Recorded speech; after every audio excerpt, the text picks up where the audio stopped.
All right, everybody. Sergio here, Max Business Profits. I'm here again, once again, with my good friend and home inspector extraordinaire, Rick Koyman from Trade Secrets Inspections. And I've asked Rick to kind of put together this case study because I think it's going to blow a lot of people's minds who live in Naples and have bought property in Naples. And I think you're going to see some pretty dramatic things here. So I'm going to start off this by saying or asking the question, or maybe just making the statement. Everybody knows that we don't have basements in Florida, right? Well, at least we could say it's probably not a good idea. Probably not. And there's probably less of a chance of a basement showing up, say, in South Florida or Southwest Florida because of being so close to the water table. Maybe there might be some other examples someplace in North Florida or along that center ridge of the state, but we all know there's no basements here in Florida, right? Well, yeah, and even if there was, let's take a moment and think about why there shouldn't be. So I think the topic of the conversation is more of why we don't have basements in Florida. Right. We're going to illustrate that very vividly today, aren't we? Okay, let's get on with the mind blowing here. All right, so awesome to be with you again there, Sergio, and let's do this PowerPoint. Hopefully you can see this little slideshow we got going on here. But I just wanted to have a little different kind of podcast presentation for everybody today and share a little bit of what's out there and some knowledge and a little bit about what's going on in the industry and why it matters who you have work for you and what they know matters. And there's a lot of people out there that do what they're supposed to be doing, but just don't have the background that they maybe other people might. Let's just leave it at that. So anyways, yeah, we got this little show here. I call it Lost in Time. And that's because of when I was introduced to this property, everybody was kind of like, well, how did this occur? So we'll talk on how that happened and why it got lost in time. But let's start off with what we should be looking at. So I got a few slides here on basic foundation stuff and what assemblies look like even here. This is a foundation assembly slide. It is basically what we call a stem wall or a footer on wall with a floating slab. We have this more often than not now with the newer construction because of the increase in elevation requirement, because of the water level flooding and all this going on. So the need to raise things, we've gone back to, stem walls and filling in between the walls and then putting the slab on top of the fill. So that's basically what we're looking at here. You just have, your basic footer underground and the water should run away from it outside and, sand and gravel. And then here's the concrete slab and your walls and the rest of the house. So that's just what it's supposed to look like. And that's great. Here's another slide of similar. The one on the left is the floating slab with the stem wall poured and the sitting foundation. On the lower right here is what was more commonly done in the past, and we're still doing it a good bit where we're bringing in a lot of sand and we're elevating the lot as long as the compaction is done correctly.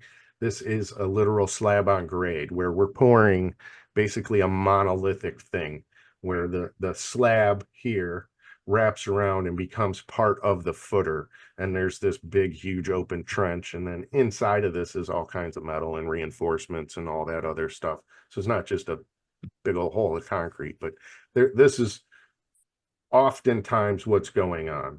On the property we're going to discuss here today, it's more of a situation that looks like this. Okay, so we go back to the stem wall idea where we have the footings, we have a block wall or a concrete wall, and then we have an interior floor. And outside could be a different elevation than inside. And then sometimes mid construction or mid span of a floor will need a load bearing point, right? So we'll put in another foundation line or another footer, a carrying beam essentially. So in the middle of the house, there's often load points across the floor when we have the elevated floors as opposed to the floating slabs that are on basic backfill, and that's the sand all the way across. So in this case, if we're going to do an elevated house, and we can have crawl spaces, and there are several crawl space homes in Florida, it's not uncommon to find a crawl space home. A lot of the older homes were built actually on rocks foundations, and they're, 16 to 12 inches above grade, and they are these little mini crawl spaces under there. I've And owned a few of those ones. they're still hanging on. They got, the obvious age and moisture issues going on, but structurally they're still doing it. But anyways, if we go to the extent of creating a basement, this is more of what we're looking at, okay, where we have a big differential between what's outside grade and inside grade. And that's essentially what we know of as a basement, right? And it's pretty obvious to most people, but basically at the bottom of the basement floor now is where our footers are, right? And that's what I'm basically wanting to get at with all this conversation and slideshow, and just fundamental understanding that if we have a basement, the basement then becomes very much like the floating slab, where the slab and the footer sit together and they're very close to each other. So the fact that, like you said, we're in Florida, there are never any basements in Florida. I present you this. So that is the view from outside in the back corner of the house, and you can see it's beautiful canal. And yes, indeed, there is a basement present. Now, I will admit there are high points of elevation on the islands and places. But in general, an island is probably the last place you would want to dig a hole and create a basement in and think you could keep it dry. And you can just kind of look at this. And obviously there's wetness and moisture, and everybody can see it. You can almost smell it just through the photo. And it was a challenge to be in there. It was not a healthy environment. So are you saying this house is on an island? It is on one of our local barrier islands here in Southwest Florida. I will say that for sure. Yeah. Yeah. Yeah. That's, it's a remarkable move. And that's where I go back to the lost in time comment. When I was introduced to this property, my customer was from Miami. And they were like, well, how could it be if it was, not okay to do it, basically? And I said, well, it wasn't that it wasn't okay to do it at the time it was built, because at the time it was built, there wasn't a Florida building code being used in this location. And what was weird to them in particular, being from Miami, it was just after what they had experienced or knowledge of in Miami when Florida enacted the South Florida Building Code, which only Miami-Dade and Broward County actually followed. And that was because Andrew came and just destroyed the place, and they didn't want to build back and do stuff like this over there. Right. But the whole rest of Florida didn't recognize that for quite a while. It was 2001 before that it was even accepted by the most of Florida, and it still wasn't used by the entirety then. But this is where we get the possibility of this being permitted to be done. I mean, it wasn't illegally built. It was built when the code had a requirement to allow a basement to be built, So and basically what we're saying, it was legally able to be built, but it was, let's a just bad idea. not best practices. Yeah, it was a very, let's go ahead and do it kind of because I know I can pull it off and I want a basement kind of thing. And again, I say the lot was elevated. It is an elevated, it's 25-foot elevated lot. But the differential between that floor and the ocean out there isn't 25 feet for sure. But more importantly, there is a water table that exists in the ground everywhere, right? And you gotta suspect that on a barrier island, the actual natural water table would be higher than the average place. So there's And I'm not gonna ask probably a you. pretty good likelihood if you dig a hole on an island, you'll find water. Yeah, we're not gonna give an address to everything, but Right. this wasn't Collier Kennedy, correct? Yes, it was. And this was a recent thing. This wasn't something from 10 years ago or 20 years No, ago. no, This is recent. this map. This was actually in this last in October, not in Well, October, September. This yeah, I just saw this a November few weeks ago. 2024. Yeah, this is a new find for me recently for sure. Okay. And again, it is a one of, but I think it's a great educational point to understand. And this view in particular, I want you to pay attention to. There's a window way right here. See, And when we went back to that other slide and I was talking about that partition wall right here, yeah, that's what we're looking at right here. This is a partition wall mid-structure, and over here is the exterior wall. And back here, this is the garage, and this is the stairwell that goes up to the garage like a traditional house up north, right? So this is the back of the garage floor underground, and the garage is in front of it. And this is a partition wall. And through this hole over here, this is now a crawl space. So the grade in there is essentially right here, right? And it's all backfilled with sand. And that's more traditional of what would be normal out here because the outside grade was right about here. So the crawl space grade and the outside yard grade is typically going to be the same in a crawl space. And that's the control moisture. And this kind of gives you a reference of where that is. But in this, the footer is down here under this wall. It's under this wall and it's under this wall, right? Kind of like in that photo I showed you. So this is now our slab and our footer's just below this.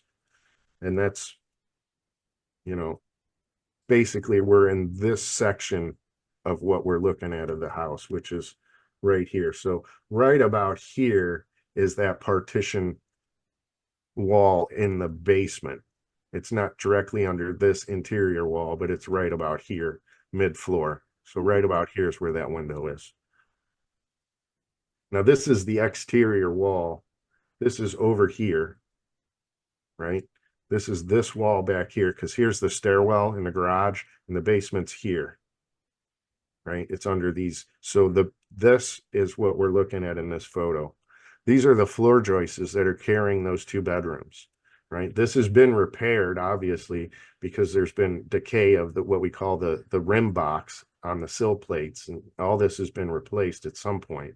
And there's been some concrete repairs that have gone on. But more importantly, these are the floor joists, and they're literally not being supported by anything. They're toe-nailed, they're pin-nailed in here on a shear nail holder. There's no brackets, there's no ledges, there's no nothing. I mean, this is a classic old school, not the best way to build things, and it's not very safe to have this. And you know, I'm we looking don't at, see a lot of this, so this goes on recognized by the less experienced people. It I'm seems, looking at like, appears to be water stains up here in this insulation. oh well, yeah, there's all kinds of other story about it. But what I was really wanting to point out was that we have a whole exterior wall going on down here, and these are the bedroom floors that are the whole thing. All of the joists are like that. I don't have really a whole photo of that wall that shows it properly. This is the back corner of the same. This is the basement, and here you can see this is where that rim box is supposed to be. This is where it again was supposed to be, and it's gone. It's literally, that is the stucco mesh of the outside covering of the house, right? So that's metal mesh with stucco on it. Yeah. This is a 2x6 that was just set up in there to cover the void. Holy. And this is the exterior load carrying portion of the rim box that has the exterior wall sitting on it. There's literally nothing under it, literally nothing.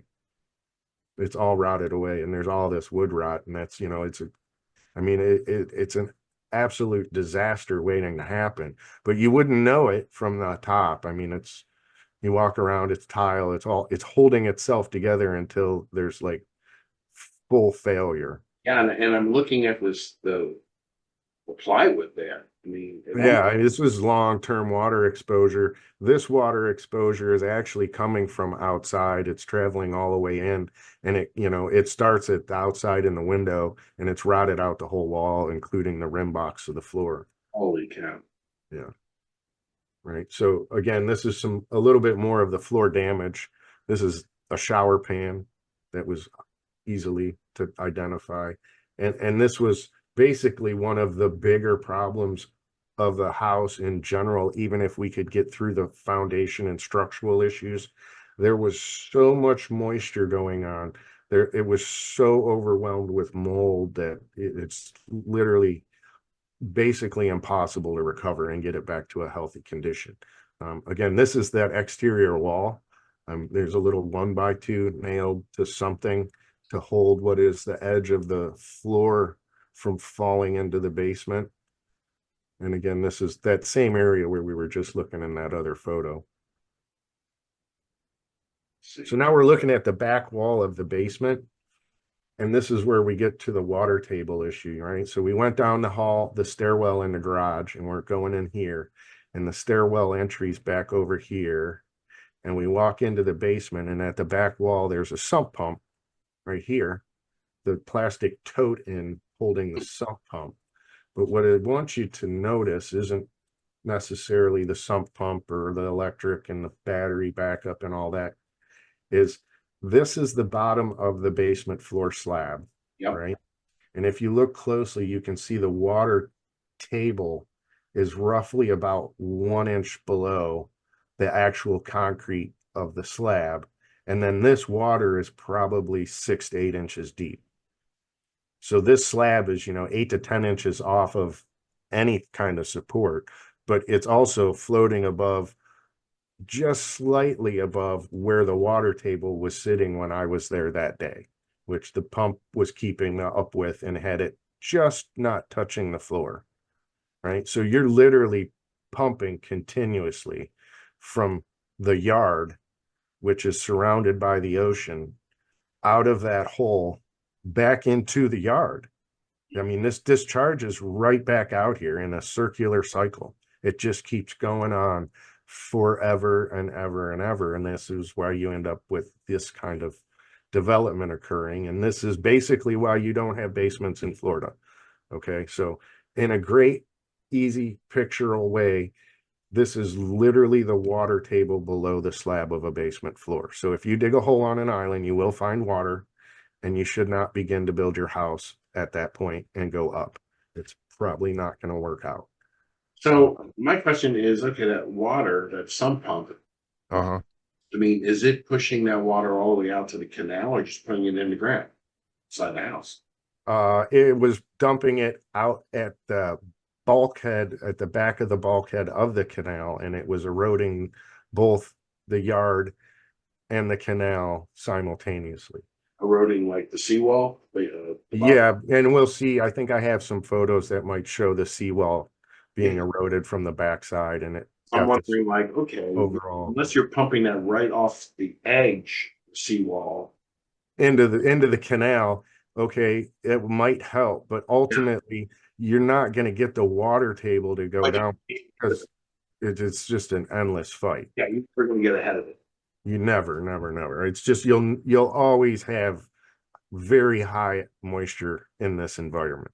And prior to us being there, this floor this is carpet glue, unfortunately. So at some point, this had some kind of carpeting mesh, and there was other signs of it being a finished interior of some nature.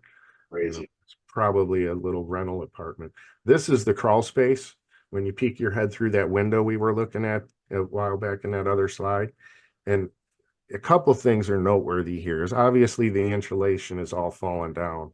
And that's because of extreme moisture exposure, and it's gotten heavy basically. It's absorbing And moisture. and it's even more interesting is if you look right here, here's the paper that goes on the insulation on paper backed insulation. This is a vapor barrier, right?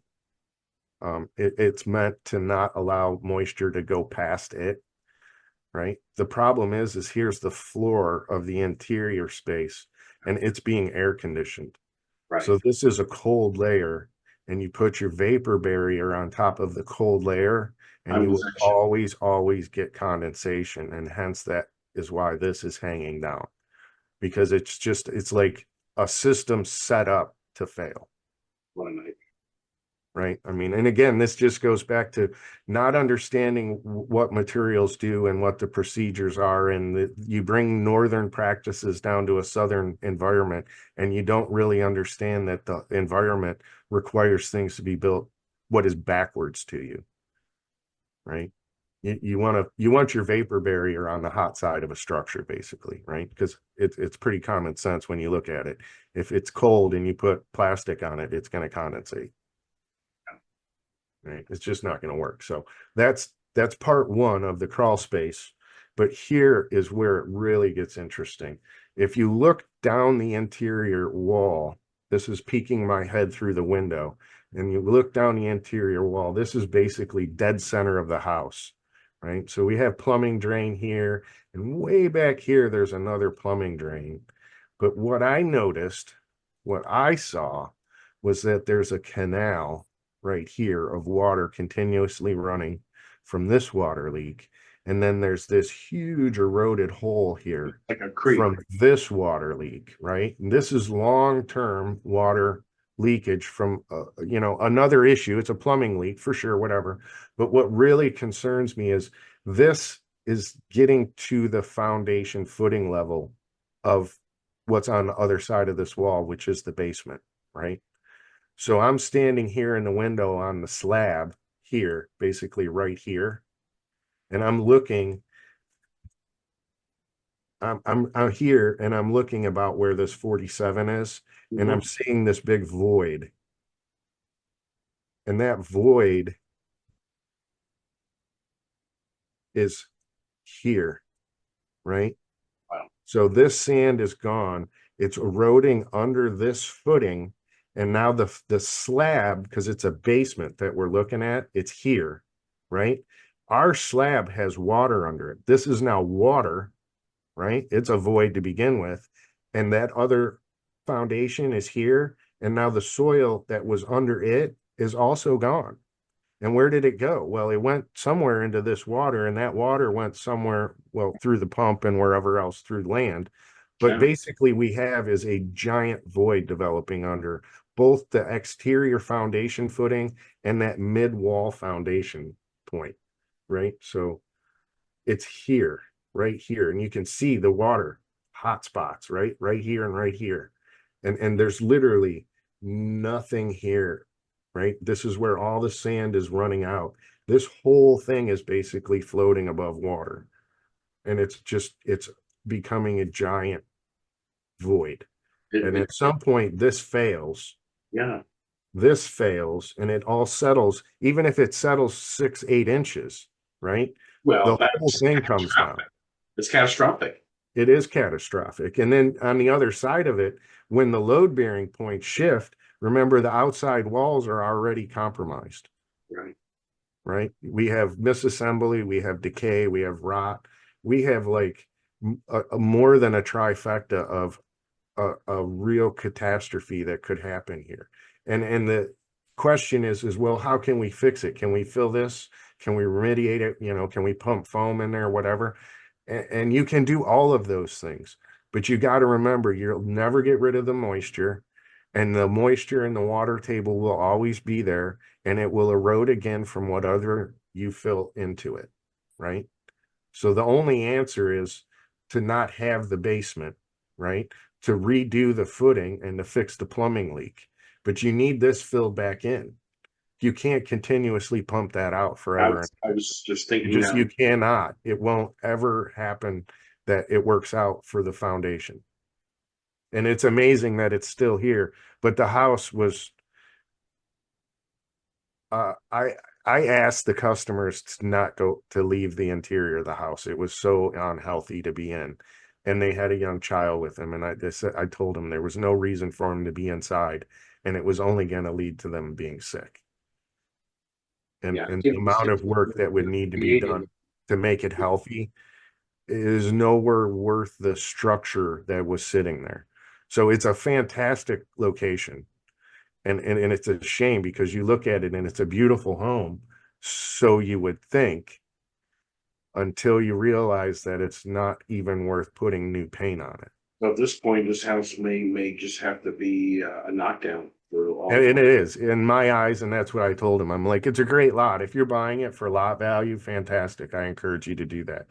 If you're thinking you want to buy this house and want to come and stay in it, you're going to get sick.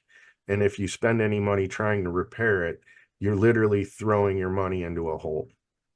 I mean, short of filling that basement with concrete, Yeah, and then you have the whole issue of the floor box already being compromised with mold, yeah, the you've already got a, exterior walls with all this water intrusion. There was all kinds of other leaks going on. But I mean, there was so much mold, and it's a wood framed structure. It's a loss. It's a total loss, in my opinion. Right. And it's a tough thing to say to somebody, and ultimately someone's going to buy this house. And the listing agent wasn't there, fortunately, when we went through it, because I know there's going to be heartfelt feelings about this kind of thing being said, but it is what it is, and I don't conceal facts or truths from people. I do what I do to share the knowledge and education that I have from doing this stuff my entire life. And I just think that buyer beware is ultimately the end of the story in real estate, and who you work with is extraordinarily important to how the things turn out. absolutely. And look, what I don't know, and I'm sure there are, and you and I probably know many people. They're out for a commission. Something like this would kill a deal clearly, but it's Uh, supposed to be killed. and there's a market for This deal has to everything, be killed.